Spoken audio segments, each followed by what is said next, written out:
जब already prime minister national relief fund अस्तित्व में था तो प्राइम मिनिस्टर केयर फंड की आवश्यकता क्यों पड़ी? पीएम केयर फंड एक बहुत बेहतरीन उम्मीद के साथ शुरू किया गया और आपको जान के आश्चर्य होगा, शुरुआती 4 दिनों में ही इस फंड में 3000 करोड़ रुपए की राशि जमा हो गई थी। जब आरटीआई मांगी गई तो सरकार ने क्या कहा कि यह चूंकि एक प्राइवेट एंटिटी है तो यह आरटीआई के अधीन नहीं आता।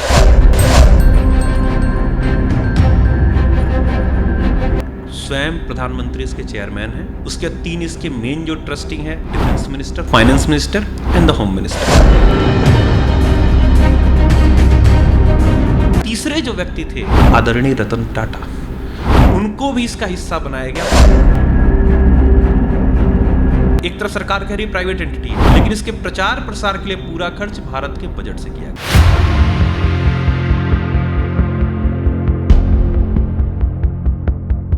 केंद्र सरकार के सारे कर्मचारियों को कहा गया कि आप अपने सैलरी का 1% हिस्सा इस फंड में डोनेट करो, और भी कहा नहीं गया, सीधे सैलरी से काट लिया गया। उसमें भी मजे की बात, आप चाहते हो कि नहीं डोनेट करना चाहते हो तो अपने बॉस को रिटेन में दो। आप इनके वेबसाइट पे जाकर इनका एड्रेस देखो। एड्रेस क्या है? PM office. राष्ट्रीय चिन्ह तो प्रतिबंधित है। Email ID pmcares.gov.in। कोई भी नॉन गवर्नमेंट एजेंसी .gov.in का डोमेन यूज नहीं कर सकती।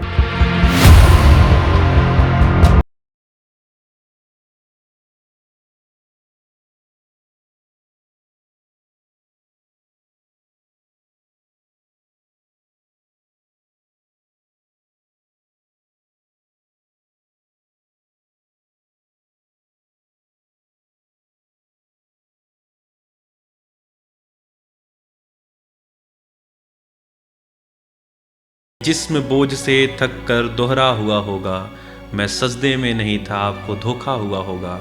यहाँ आते आते सूख जाती हैं नदियाँ, मुझे पता है कि पानी कहाँ ठहरा हुआ होगा। मुझे पता है कि पानी कहाँ ठहरा हुआ।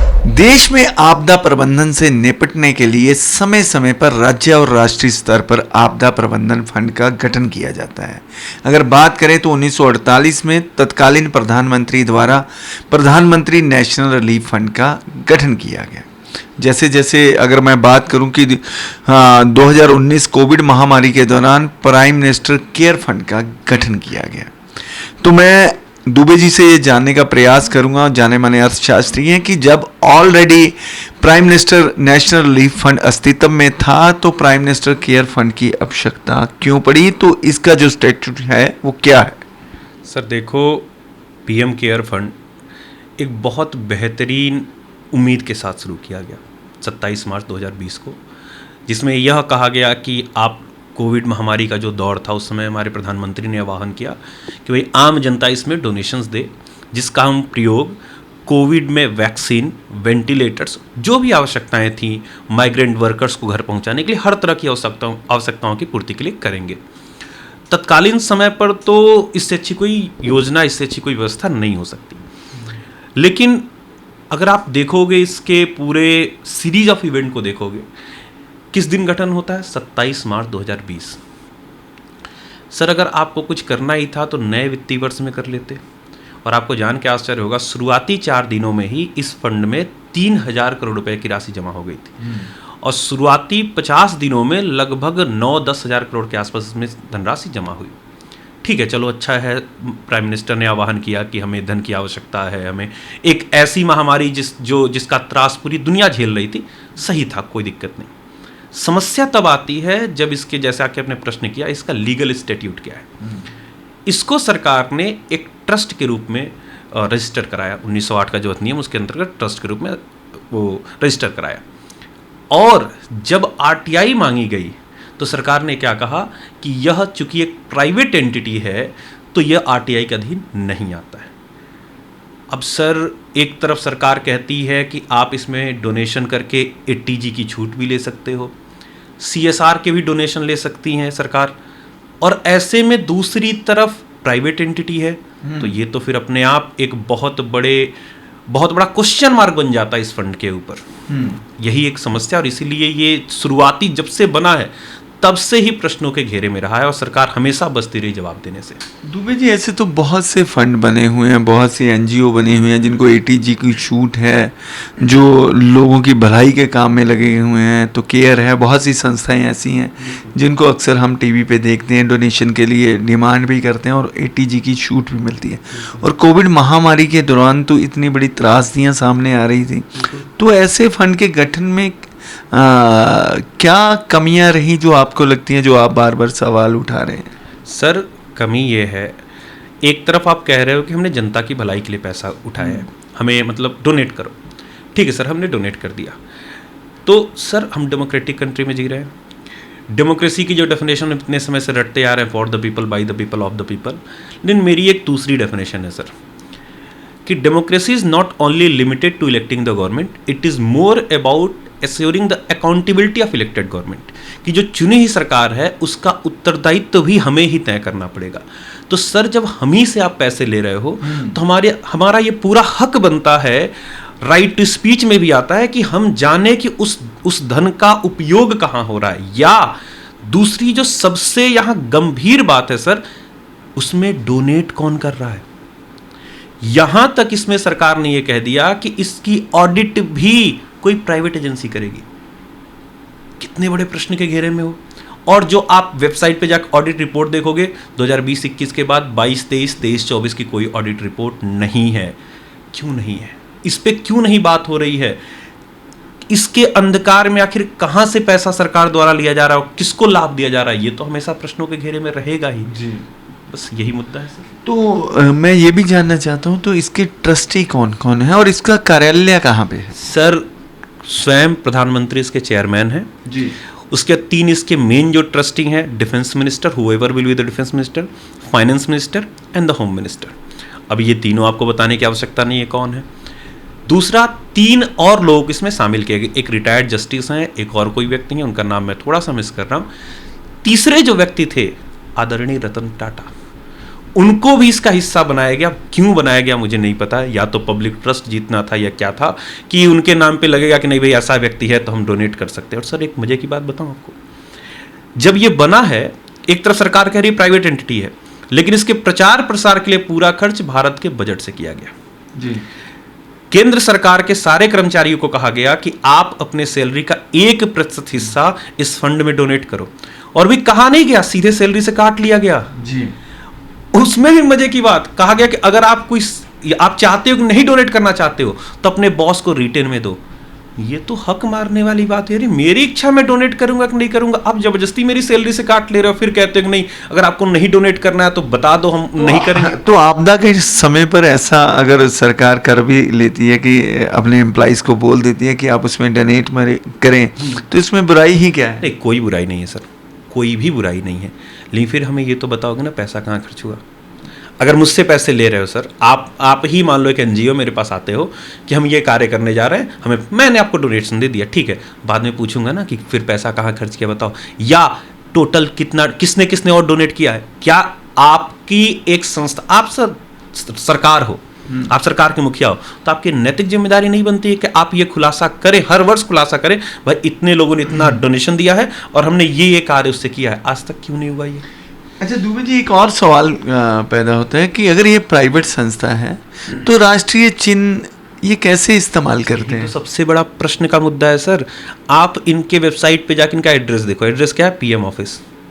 इनको संभाल कौन रहा है? भारत सरकार के सचिव, भारत सरकार सचिव संभाल रहे हैं।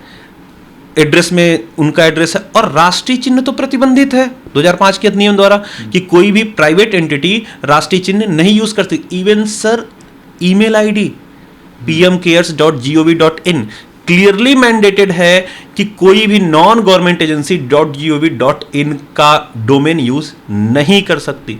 तो सर आप प्राइवेट हो, एक साइड कह रहे हो प्राइवेट, एक साइड सारे सरकारी जिसको कहा जाए मशीनरी का प्रयोग भी कर रहे हो।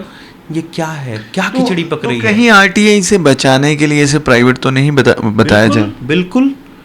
आरटीआई फाइल हुई, दिल्ली हाई कोर्ट ने उस पर सीआईसी से संज्ञान लिया और कह दिया कि नहीं आरटीआई के एम्बिट में आता ही नहीं है। सर सोचो, कोई भी सरकारी फंडिंग है, अब सोचो कितना बड़ा, जैसे इलेक्टोरल बॉन्ड था, आखिर इलेक्टोरल बॉन्ड को सुप्रीम कोर्ट ने अनकॉन्स्टिट्यूशनल घोषित कर दिया, क्योंकि इलेक्टोरल बॉन्ड में क्या था कि भाई मैं कोई भी व्यक्ति जाके बॉन्ड खरीद रहा है और किसी पार्टी डोनेट कर दे रहा, नाम उसमें डिस्क्लोज नहीं हो रहा, और बाद में डिस्क्लोज हुआ तो पता ही चला कितना कितना पैसा किसको गया। उसी तरह से मान लो मैं कंपनी हूं, मुझे सरकार से कोई लाभ लेना है, मैं पीएम केयर फंड में डोनेट करूंगा और उसके बाद मुझे मेरा लाभ मिल जाएगा। तो पीएम केयर फंड में डोनेट करने से उसको क्या लाभ मिलेगा? ये तो लोगों की भलाई के लिए फंड बनाया गया है ना, तो इसका कोई प्राइवेट इस्तेमाल तो हो नहीं सकता। सर लेकिन डेटा नहीं दे रहे हैं ना, किसने कितना डोनेट किया और हमने कहाँ कहाँ किसको खर्चे। सर अभी आपको सबसे रीसेंट अपडेट बताता हूँ, आई थिंक मई या जून या जुलाई 2024 की बात है।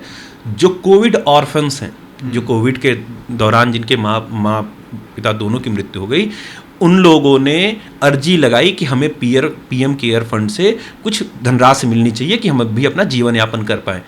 50% से ज़्यादा एप्लीकेशंस को रद्द कर दिया गया। तो सर बनाया क्यों था?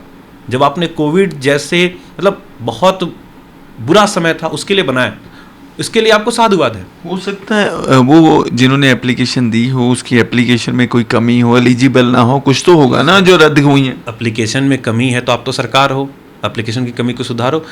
बना था कोविड समस्या से निपटने के लिए, और कोविड लाभार्थियों को ही आप मना कर रहे हैं हम आपको नहीं देंगे। क्या मनसा है सरकार की? सर ये तो सरकार ही बता सकती है। और मैं आगे जानना चाहता हूँ आपसे, तो इसमें जब कोविड-19 तो ख़त्म हो गया है लगभग, तो इसमें रीसेंट डेवलपमेंट्स क्या हैं? क्या अब भी पीएम केयर फंड का इस्तेमाल ये सिर्फ कोविड के लिए बना था या किसी और आपदा प्रबंधन के लिए भी इस फंड का इस्तेमाल हो सकता है? यही तो एक ओपेक सिचुएशन है सर, हमें कुछ भी नहीं पता, क्योंकि 2 साल की, मैंने जैसे पहले बताया, 2 साल की ऑडिट रिपोर्ट है, जो आखिरी ऑडिट रिपोर्ट है 2021-22 की, उसमें ये दिखाया जा रहा है कि इस निधि में 54 अरब रुपए हैं सर, 54 बिलियन। समझ पा रहे हो? कहाँ वो खर्च हो रहे हैं, उनसे किसको लाभ दिया जा रहा है, इसकी कोई डिटेल नहीं। और उससे बड़ी बात सर, इसमें एक और बात मैं कहना चाहूँगा, फॉरेनर्स भी डोनेट कर सकते हैं इसमें। कितने फॉरेनर्स डोनेट कर रहे हैं, कितने इंडियंस डोनेट कर रहे हैं, वो कौन लोग हैं, ये तो डिस्क्लोज, ये जानने का अधिकार तो प्रत्येक भारतीय को है। आपने जो, पता नहीं ये बात थोड़ी सी अजीब लग सकती है, आपदा में अवसर की बात की थी, क्या आपने भी आपदा में अवसर ढूंढ लिया? मैं एक प्रश्न पूछ रहा हूं सरकार से, क्या आपने भी आपदा में अवसर ढूंढ लिया? हाँ दुबे जी, क्या आपको सरकार पे विश्वास नहीं है? इतने बड़े बड़े मंत्री, प्रधानमंत्री, एक्स जस्टिस रतन टाटा जैसी शख्सियत जो अब इस दुनिया में नहीं है, ऐसे लोग थे, तो जनता की भलाई के लिए सरकार कुछ भी कर सकती है। तो कई बार सरकारी काम में दिक्कत आ सकती है, तो प्राइवेट तरीके से भी सरकार ने कुछ ऐसा किया हो सकता है। सर आश्चर्य इसी बात की है, सरकार बार बार ट्रांसपेरेंसी की बात करती है, पारदर्शिता की बात करती है, गुड गवर्नेंस की बात करती है। और गुड गवर्नेंस की पहली शर्त होती है, जिसको कहते हैं पूर्व शर्त होती है, ट्रांसपेरेंसी, पारदर्शिता। तो सर आप दे दो ना डेटा एक बार में। और सर सबसे बड़े आश्चर्य की बात, पिछले 2 साल का ऑडिट रिपोर्ट भी नहीं अपलोड है। जनता सो रही है, सरकार सो रही है, क्या है पता नहीं। 2 साल से ऑडिट रिपोर्ट इंडिपेंडेंट एजेंसी क्यों कर रही है, जब आपके पास कैग जैसी संस्था पहले से मौजूद है, जो एक संवैधानिक संस्था है, जो आपके पूरे अकाउंट्स का ऑडिट करती है, जो राज्य सरकारों के अकाउंट का ऑडिट करती है, पीएसयूज के अकाउंट का ऑडिट करती है, तो इसका क्यों नहीं कर सकती? तो क्या जो इसे पब्लिक डोमेन में लाने के लिए कोई पब्लिक इंटरेस्ट लिटिगेशन डाली गई है अब तक? अगर डाली गई है तो उसका क्या बना? सर 2021 में सुप्रीम कोर्ट में लिटिगेशन फाइल हुई थी पीआईएल, सुप्रीम कोर्ट ने भी रिजेक्ट कर दिया। उस समय ही बड़ा एक आश्चर्य हुआ था कि भाई, एक आपने अगर पॉलिटिकल साइंस पढ़ा होगा तो मॉन्टेस्क्यू डॉक्ट्राइन की बात आती है, separation of organs of the government, कि लेजिस्लेचर, एग्जीक्यूटिव और जुडिशरी एक दूसरे से सेपरेट होने चाहिए, और इसीलिए कि सब एक दूसरे पे चेक एंड बैलेंस रख पाएं, कि सब एक दूसरे के नियंत्रण में रहें। भाई अगर हमें एग्जीक्यूटिव या लेजिस्लेचर से किसी भी तरह की समस्या है तो हम जुडिशरी जाएंगे। अब जुडिशरी भी अगर इस पे कॉग्निजेंस नहीं लेगी, संज्ञान नहीं लेगी, तो सर आम जनता कहाँ जाएगी? आखिर यहाँ भी तो आम जनता ने ही पैसे दिए हैं आपको, तो हमें पूरा हक है हम जाने किसने और दिया, कितना दिया, और दिया तो आपने खर्च कहाँ किया। 2 साल से ऑडिट रिपोर्ट क्यों नहीं इस पे? जी, लगातार कई सारे विपक्ष के नेता, कई सारे और जर्नलिस्ट इस पे डिमांड कर रहे हैं। सरकार बिल्कुल मतलब जैसे कहा जाए मूक बधिर बनी हुई है, ना बोलेंगे कुछ, ना सुन रहे हैं हम। सर ऐसे तो काम नहीं चलेगा, आपको कहीं ना कहीं स्पष्टता देनी होगी। सर आदरणीय प्रधानमंत्री भारत के सबसे लोकप्रिय प्रधानमंत्रियों में से एक है, इसमें इस बात में कोई डिनाई नहीं है। और आपके कहने पर कितने, सर आपको आश्चर्य होगा, लता मंगेशकर, आशा भोसले, इन जैसी शख्सियतों ने भी उस समय अपील की थी इस फंड में पैसा जमा करने के लिए। पैसे तो आ गए सर, अब ये भी तो बता दो किसने कितने दिए, क्योंकि जब तक, अरे मैं सर यहाँ एक बात और स्पष्ट करूँ, ये सिर्फ सरकार पे सवाल उठाने की बात नहीं है, ये भी मुद्दा है कि सरकार स्वयं स्पष्ट कर देना कि जो विपक्ष बार बार आपके ऊपर ये लांछन लगा रहा है कि आप इसके बदले लोगों को लाभ दे रहे हो, आप स्वयं इस बात को क्लियर कर दो, ला के रख दो, भाई ये है, इतने पैसे लोगों ने दिए, तो खुद ही क्लैरिटी आ जाएगी, आपके ऊपर खुद नहीं प्रश्न उठेगा। ये तो आपको स्वयं करना चाहिए, जिसको कहते हैं कि खुद ही कर देना चाहिए बिना किसी के कहे जी। तो क्यों नहीं? तो आप कहते हैं कि इस पे स्पष्ट अकाउंटेबिलिटी किसी की तय होनी चाहिए, जो ट्रांसपेरेंसी आनी चाहिए इस फंड में, क्योंकि जनता का पैसा है, सरकार गलत तो इसका इस्तेमाल करेगी ही नहीं, उसका डाटा देने की ही अब बात हो रही है। बस नहीं, सवाल ही इसी का है कि आपके पास कितने पैसे आए और आपने उन पैसों का क्या किया। आप सर इनकी ऑडिट रिपोर्ट देखोगे, एक एक पेज में ऑडिट रिपोर्ट बनी हुई है, मैं आपको शेयर कर दूंगा या वेबसाइट से भी आप लिख सकते हो, एक एक पेज में ऑडिट रिपोर्ट बनी कि ये पैसा आया, ये चला गया, किसने दिया, इंडिया का है, फॉरेनर है, ये कैसे पता चलेगा सर? आपके पास फॉरेन से कितने डोनेशन, क्या अभी एक बहुत साधारण सी बात मैं करूं सर, एक प्राइवेट कंपनी है, वो अगर फॉरेन डोनेशन ले और बिना सरकार को इत्तला किए तो उसके खिलाफ तो एक्शन ले लोगे, और सरकार खुद ये नहीं बता रही है। ये कितनी बड़ी आयरनी, आप सोचो, सरकार खुद डोनेशन लेके नहीं बता रही, प्राइवेट कंपनी डोनेशन ले तो बताना जरूरी है। ये मजे की बात नहीं लग रही है? तो सर आप बता दो ना, मैं तो सरकार से एक गुजारिश कर रहा हूं कि सर प्लीज इसको डिस्क्लोज कर दीजिए, खुद ही जो आपके ऊपर लांछन लग रहे हट जाएंगे जी। तो ये थे आलोक दुबे जी, जिनका कहना है कि जो पीएम केयर फंड का गठन हुआ है उसकी 2021 के बाद जो बैलेंस शीट है वो वेबसाइट पे अपलोड नहीं की है।